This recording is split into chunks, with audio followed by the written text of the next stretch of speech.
Good afternoon, sir. It's so nice to have you here. Thank you. And पहले तो मैं ये बताना चाहूँगा कि हमने स्टील का बिज़नेस ही क्यों किया। मैंने अपना एंटरप्रेन्योरशिप का जो जर्नी है वो 2009 में स्टार्ट किया था। क्या होता है स्टील में ना बहुत सारे पैसे लगते हैं। तो मेरे को ना वो पैसा देखना, पैसा का ट्रांज़ैक्शन होना बड़ा पसंद था। तो एक कंपनी थी कमल स्पॉन्ज करके बगरू में, जयपुर में ही। हमने उनको कुछ ऑर्डर लिखा दिए 51 ऑड टन्स के ऑर्डर लिखाए थे फर्स्ट में। वहाँ से हमारी स्टील की जर्नी चालू हो गई। तो मेरा सजेशन है कि हमेशा प्राइमरी स्टील यूज़ करना चाहिए, स्पेशली आप अपना घर बना रहे हो तो। बहुत सारे लोग आए थे स्टील इंडस्ट्री के, उनके दिग्गज लोग आए थे। फिर उनने बोला कि सर पैसे हमारे पास थे नहीं। good afternoon, sir. It's so nice to have you here. और हम आपसे जानना चाहते हैं कि आपकी जर्नी कैसी रही है अभी तक? मेरी जर्नी अभी तक बहुत अच्छी रही है। मैंने अपना एंटरप्रेन्योरशिप का जो जर्नी है वो 2009 में स्टार्ट किया था। कोटा से स्टार्ट किया था। सबसे पहले हम लोगों ने सेकेंडरी स्टील का बिज़नेस स्टार्ट किया था। पहले तो मैं ये बताना चाहूँगा कि हमने स्टील का बिज़नेस ही क्यों किया। तो क्या होता है स्टील में ना बहुत सारे पैसे लगते हैं, बहुत सारे पैसे देखने को मिलते हैं। तो मेरे को ना वो पैसा देखना, पैसा का ट्रांज़ैक्शन होना बड़ा पसंद था। तो इस वजह से मैंने स्टील के बिज़नेस स्टार्ट किया।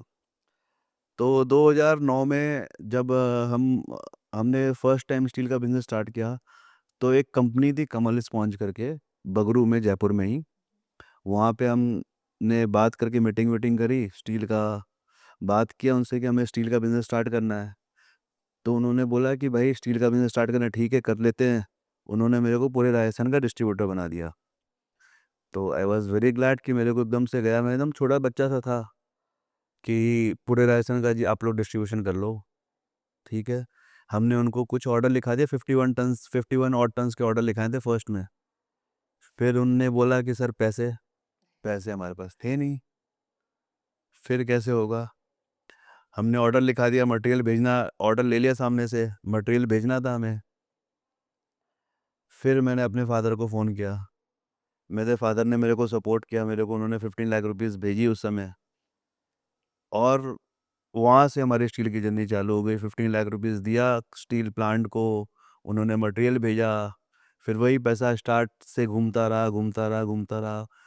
फिर धीरे-धीरे 2012 में, 2009 से 2012 3 साल हमने केवल सेकेंडरी स्टील का काम किया था।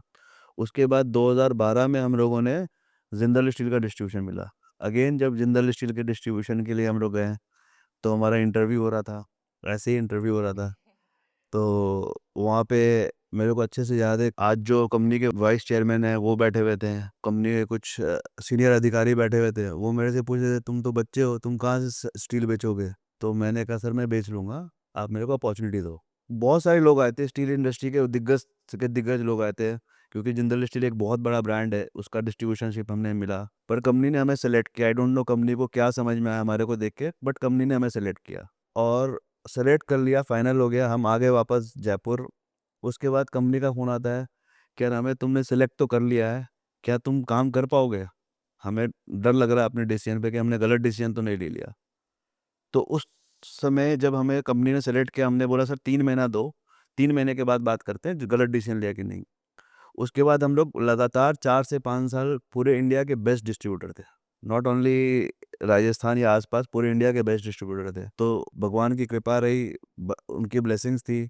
मेरे फादर साहब नहीं है, उनकी ब्लेसिंग्स थी। तो हम लोगों ने बहुत अच्छा स्टील का काम किया। तो वहाँ से स्टार्ट किया जी हमारी journey. Touch wood, that is actually so inspiring. और मैं आपसे ये भी जानना चाहती हूँ कि अगर कोई इंसान स्टील परचेज़ कर रहा है, तो आप उसके लिए क्या एडवाइस देंगे? बड़ा अच्छा क्वेश्चन है आपका मैम। तो देखो स्टील में बेसिकली मैं स्टील पूरे डिटेल स्टील के बारे में बात नहीं करता हूँ। मैं आप लोगों से टीएमटी के बारे में बात करना चाहता हूँ, बिकॉज़ हम लोग टीएमटी एक्सपर्ट हैं, हम लोग टीएमटी डिस्ट्रीब्यूट करते हैं। टीएमटी का फुल फॉर्म होता है थर्मल मैकेनिकल ट्रीटमेंट। तो बेसिकली टीएमटी 2 तरीके का होता है। एक होता है प्राइमरी टीएमटी, एक होता है सेकेंडरी टीएमटी। प्राइमरी टीएमटी वो होता है जो आयरन ओर से बनता है। आयरन ओर मतलब धरती से रॉ मटेरियल निकलता है आयरन ओर, उसको प्रोसेस करते हैं प्लांट में, उसको ब्लास्ट फर्नेस में डालते हैं, एलॉयज़ उसके साथ मिक्स करते हैं और फिर उससे स्टील बनता है एंड देन टीएमटी बनता है। और जो सेकेंडरी होता है वो ज़्यादातर सेकेंडरी स्क्रैप से बनता है। स्क्रैप को भट्टी होती है या फर्नेस होती है, फर्नेस में डालते हैं, वहाँ पे गलाते हैं और उसके बाद उससे स्टील बनाते हैं और फिर टीएमटी बनाते हैं। तो कहीं न कहीं जो सेकेंडरी प्रोसेस है वो प्रोसेस कंट्रोल्ड प्रोसेस नहीं है, तो उससे जो स्टील की ग्रेड्स होती हैं जो वो कमिट करते हैं वो दे नहीं पाते हैं। तो मेरा सजेशन है कि हमेशा प्राइमरी स्टील यूज़ करना चाहिए, स्पेशली आप अपना घर बना रहे हो तो, क्योंकि घर जनरली इंसान पूरे लाइफ टाइम में 1 या 2 बार बनाता है। तो जब वो अपने घर में रहे तो उसको मज़ा आए रहने का, या उसको भरोसा हो कि मेरा जो घर है वो मजबूत है, उसकी जो फाउंडेशन है वो बहुत मजबूत है, तो प्राइमरी स्टील से लगा बनाएगा तो उसकी फाउंडेशन की गारंटी है कि वो अच्छी बनेगी, नंबर 1। नंबर 2, प्राइमरी स्टील लगाने से एक और फ़ायदा है कि आफ्टर वर्क जब घर बन जाता है तो फिर मेंटेनेंस कम हो जाता है। कैसे कम हो जाता है? जैसे आपने देखा होगा सीलन आ जाती है घरों में, क्रैक्स आ जाते हैं, तो लोहा है, स्टील इज़ लोहा, लोहे में रस्ट लगती है। रस्ट लगने से क्या होता है, लोहा फूल जाता है, फूलने से वो एयर निकलता है, तो एयर जब निकलता है तो दीवालों में क्रैक्स आते हैं, ये सब दिक्कतें आती है, तो घर बनने के बाद मेंटेनेंस में बहुत खर्चा लगता है। तो जब आप अच्छा घर बना रहे हो या अपना खुद का घर बना रहे हो तो ये सब चीज़ें से बाद में बहुत परेशानी होती है। तो आपको प्राइमरी स्टील यूज़ करना चाहिए। प्राइमरी स्टील लोहे में जंग लगने का जो प्रोसेस है उसको बहुत डिले कर देता है, बिकॉज़ वो टीसी रोलर से रोल होता है। और हम और भी बहुत सारी चीज़ें जानना चाहेंगे आपसे and one of the first question is steel क्या होता है और उसका क्या कॉम्पोज़िशन होता है? देखो, स्टील बेसिकली कार्बन और आयरन का अलॉय होता है। तो और उसके कंपोज़िशन वही कार्बन और आयरन होते हैं। उसमें निकल, क्रोमियम और मैग्नीज़ भी होते हैं। बट मेनली स्टील को हार्ड करने के लिए उसमें कार्बन मिलाया जाता है। आयरन के अंदर कार्बन मिलाते हैं तो स्टील थोड़ा हार्ड हो हाँ, जाता है। ज़्यादा। ओके। और आयरन और स्टील में लाइक एक्चुअल क्या डिफ़रेंस रहता है? आयरन बेसिकली रॉ फॉर्म है स्टील का। तो आयरन ओर जो ओर होता है ना, उसको आयरन बोलते हैं। वो जनरली रेड कलर का होता है, मरून डार्क मरून कलर का होता है और वो बहुत सॉफ्ट होता है। उसके अंदर जब हम कार्बन मिलाते हैं तो वो स्टील बनता है। स्टील जनरली आपने देखा होगा ग्रे कलर का होता है। Grey, exactly. राइट। और स्टील के कितने डिफ़रेंट टाइप्स ऑफ कैटेगरीज़ हैं? कितने टाइप्स का स्टील मिलता है? स्टील 3-4 तरीके का होता है। एमएस स्टील होता है। एमएस स्टील मतलब माइल्ड स्टील। जनरली वो कंस्ट्रक्शन इंडस्ट्री में ज़्यादा यूज़ होता है। सेकंड होता है SS steel, stainless steel. Third होता है टूल स्टील और फोर्थ होता है अलॉय स्टील। अलॉयज़। सर हम आपसे ये भी जानना चाहेंगे कि स्टील की मेन प्रॉपर्टीज़ क्या-क्या होते हैं? देखो, स्टील की 4-5 मेन प्रॉपर्टीज़ होती है। पहला high tensile strength, durability, ductility, toughness और वेल्डेबिलिटी। हाई टेंसाइल स्ट्रेंथ मतलब स्टील कितना लोड ले सकता है।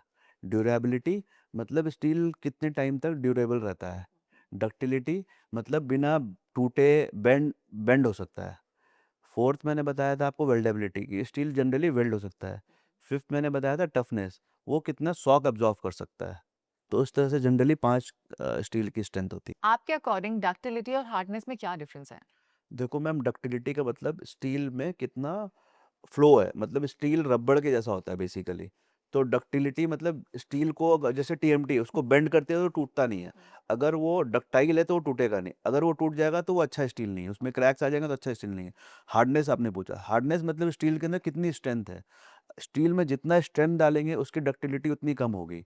दोनों चीज़ें एक साथ नहीं बढ़ाई जा सकती है। अगर हम हार्डनेस बढ़ाएँगे तो डक्टिलिटी कम होगी और अगर हम हार्डनेस कम करेंगे तो डक्टिलिटी बढ़ेगी। बट इन दोनों का कॉम्बिनेशन बहुत ज़रूरी है स्टील में। Okay, that completely makes sense. Sir yield strength और टेंसाइल स्ट्रेंथ में क्या डिफरेंस है? यील्ड स्ट्रेंथ बेसिकली वो होता है जब स्टील अपना डिफ़ॉर्मेशन शुरू कर देता है। टेंसाइल स्ट्रेंथ वो होता है जहाँ स्टील उस लोड के बाद टूट जाता है, उसके ऊपर लोड नहीं ले सकता। हमेशा यील्ड स्ट्रेंथ टेंसाइल स्ट्रेंथ से कम रहेगी। सर हम सब बहुत क्यूरियस हैं ये जानने के लिए कि स्टील कैसे बनता है? वाओ! मेरा फ़ेवरेट क्वेश्चन है और स्टील बनते हुए अगर आप देख लोगे तो आई एम श्योर आपके रोंगटे खड़े हो जाएँगे। तो स्टील बेसिकली स्टार्टिंग जब होता है आयरन ओर की माइंस से हमारे को आयरन ओर निकालना होता है। आयरन ओर निकाल करके उसको रिफ़ाइन किया जाता है, उससे आयरन अलग किया जाता है, डस्ट या मिट्टी अलग किया जाता है। फिर उसके बाद जो आयरन का कंटेंट होता है उसको बेसिकली फर्नेस में डाला जाता है, ब्लास्ट फर्नेस में, बहुत बड़ा फर्नेस होता है। उसमें डालते हैं और उसको हीट करके उसको मेल्ट करते हैं।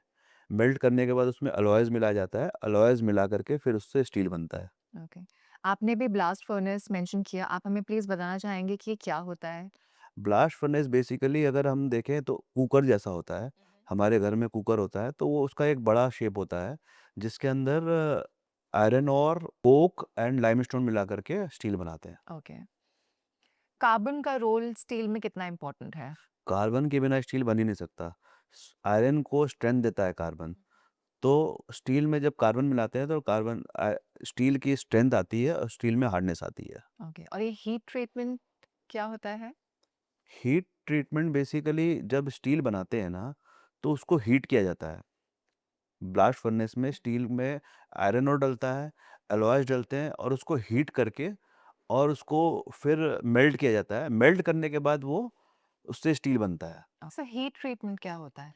हीट ट्रीटमेंट बेसिकली होता है स्टील को एक स्पेसिफिक टेम्परेचर में हीट करते हैं और फिर उसको कूल होने देते हैं, जिससे स्टील की हार्डनेस और टफनेस मेंटेन होती है। सर, हम आपसे ये जानना चाहते हैं कि रस्ट क्यों होता है? स्टील में रस्ट क्यों होता है? हम्म।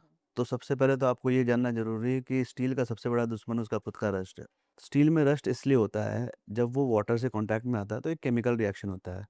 स्टील, ऑक्सीजन और वाटर, और वो रिएक्शन करके आयरन ऑक्साइड बनता है। इसकी वजह से स्टील में रस्ट आता है। Okay. और हम इसको प्रिवेंट कैसे कर सकते हैं? देखो, रस्ट को प्रिवेंट करने के बहुत सारे तरीके हैं, लेकिन सबसे इफ़ेक्टिव वे है उसमें जिंक कोट कर दो। आपने देखा होगा बाहर कभी पोल्स होते हैं, जिसमें इलेक्ट्रिक लाइन जाती है, तो उसमें जिंक कलर का कोटेड होता है, जिंक कोटेड होता है। तो वो इसलिए होता है क्योंकि उसमें स्टील में वो रस्ट नहीं लगने देता। तो सबसे अच्छा तरीका वो है। नॉर्मली लोग पेंट्स भी करते हैं उसके ऊपर, प्राइमर भी करते हैं, बट वो बहुत इफ़ेक्टिव वे नहीं है। सबसे अच्छा तरीका है उसको जिंक कोटिंग करने का। स्टील का यूज कंस्ट्रक्शन में मेनली क्यों होता है? स्टील का यूज़ कंस्ट्रक्शन में इसलिए होता है क्योंकि स्टील लोड लेने की कैपेसिटी उसकी बहुत, जैसा कि पहले भी मैंने आपको बताया था, स्टील हाई टेंसाइल होता है। तो स्टील लोड ज़्यादा लेता है, इसकी वजह से कंस्ट्रक्शन में यूज़ होता है। सेकंड, स्टील डक्टाइल होता है। डक्टाइल होने की वजह से वो टूटता नहीं है, मेटल टूटता नहीं है। तो कभी कोई भूकंप आती है या कुछ आता है तो वो रबड़ की तरह इलास्टिक होता है। तो सपोज़ भूकंप आया तो झटका लगा स्टील का, बिल्डिंग वापस खड़ा हो जाता है। तो उसके लिए भी यूज़ में लेते हैं और ड्यूरेबल होता है, लॉन्ग लास्टिंग होता है, कॉस्ट एफिशिएंट होता है। इस वजह से जनरली स्टील कंस्ट्रक्शन में यूज़ में लेते हैं। ओके। और स्टेनलेस स्टील जो होता है वो रस्ट फ्री क्यों होता है? स्टेनलेस स्टील रस्ट फ्री इसलिए होता है, एमएस स्टील में 10.5% क्रोमियम डालते हैं, जिससे वो एमएस स्टील एसएस स्टील बन जाता है, जिसको हम लोग स्टेनलेस स्टील भी बोलते हैं। तो जब क्रोमियम डालते हैं तो जो वो आयरन ऑक्साइड बनता है, वो क्रोमियम डालने के बाद वो प्रिवेंट हो जाता है, वो नहीं आने देता उसके ऊपर रस्ट। इसके वजह से वो रस्ट फ्री रहता है। सर, टीएमटी का फुल फॉर्म क्या होता है? टीएमटी का फुल फॉर्म होता है थर्मो मैकेनिकल ट्रीटमेंट। और ये बार्स क्या होते हैं? बेसिकली टीएमटी बार स्ट्रक्चर को स्ट्रेंथ देने में यूज़ होता है। कोई भी घर बनाते हैं या कोई भी बिल्डिंग बनाते हैं, उस बिल्डिंग को स्ट्रेंथ देने के लिए यूज़ होता है। जैसे हम ह्यूमन्स हैं, ह्यूमन्स में बोन्स होते हैं, उसी तरह किसी भी स्ट्रक्चर का बोन है टीएमटी बार।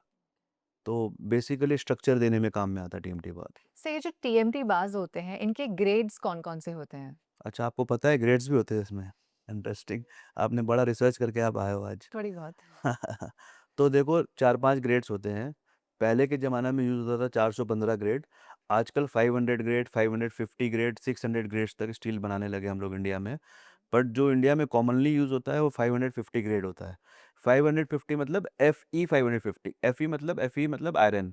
आयरन का लैटिन नाम है Fe। एफए। तो आयरन का कंटेंट कितना ज़्यादा है, स्ट्रेंथ कितना ज़्यादा है, तो 550 ग्रेड का स्ट्रेंथ अभी मैक्सिमम यूज़ हो रहा है इंडिया में। बट ग्रेड के साथ-साथ इसकी डक्टिलिटी बहुत ज़रूरी है, क्योंकि आपको मैंने पहले ही बताया था, स्टील अगर डक्टाइल रहेगा, तो वो टूटेगा नहीं। डक्टाइल मतलब वो हिलेगा-डुलेगा तो टूटेगा नहीं, वापस शेप में आ जाएगा।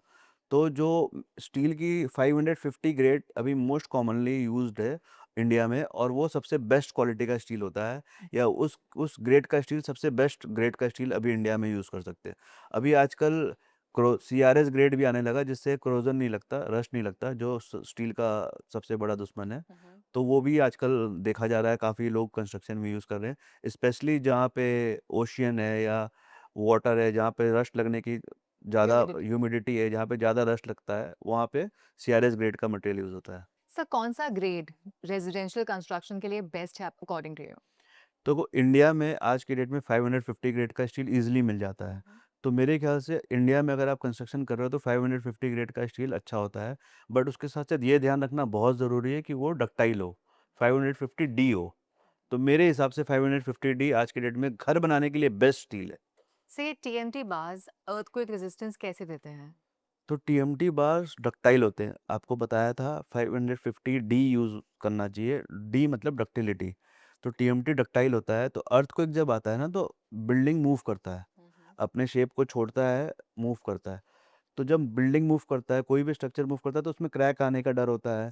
तो टीएमटी में क्रैक नहीं आता। टीएमटी जो डक्टाइल होता है, 550 डी का जो स्टील होता है, जो टीएमटी होता है, वो डक्टाइल होने की वजह से उसमें क्रैक्स नहीं आते या वो टूटता नहीं है। इसलिए वो अर्थक्वेक रेजिस्टेंस होता है। सो जो टीएमटी बार्स होते हैं उनका क्वालिटी चेक कैसे होता है? देखो टीएमटी बार्स के रिब्स होते हैं। ये रिब्स यूनिफ़ॉर्म होने चाहिए। आप देख रहे हो ये एकदम यूनिफ़ॉर्म रिब्स है। अगर आगे-पीछे होता है तो वो सही नहीं है, नंबर 1। नंबर 2, इसका बेंड टेस्ट होता है। जब टीएमटी को हम लोग स्ट्रक्चर बनाने में यूज़ करते हैं तो इसको बेंड किया जाता है। तो जब इसको बेंड करके रीबेंड करेंगे तो उसमें क्रैक्स नहीं आने चाहिए। अगर नहीं आ रहा है तो वो स्टील सही है। इसके अलावा आजकल बहुत सारे लैब्स हैं जहाँ पे आप फिज़िकल प्रॉपर्टीज़ और केमिकल प्रॉपर्टीज़ चेक करा सकते हो। और जो अच्छे मिल्स होते हैं, जो प्राइमरी स्टील के मिल्स होते हैं, वो लोग आपको मटेरियल टेस्ट सर्टिफिकेट भी देते हैं।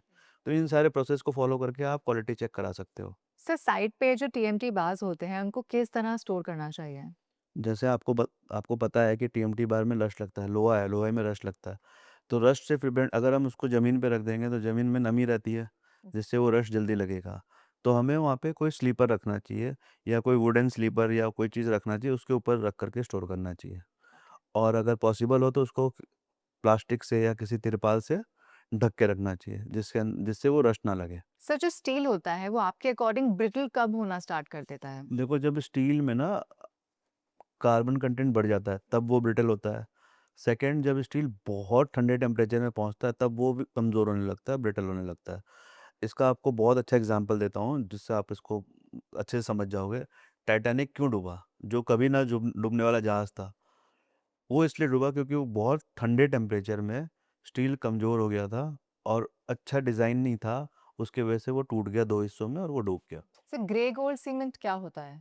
तो ग्रे गोल्ड बेसिकली एक मार्केटिंग टर्म है सीमेंट के लिए। सीमेंट का कलर बेसिकली ग्रे होता है। तो हम लोग मार्केटिंग के टर्म्स में बोलते हैं और ग्रे सीमेंट बहुत अच्छी क्वालिटी का सीमेंट होता है, इसलिए हम लोग उसको गोल्ड बोलते हैं। जैसे आपके पर्सनल फाइनेंस के लिए गोल्ड इम्पोर्टेंट है, वैसे ही किसी बिल्डिंग के कंस्ट्रक्शन के लिए ग्रे गोल्ड इम्पोर्टेंट है।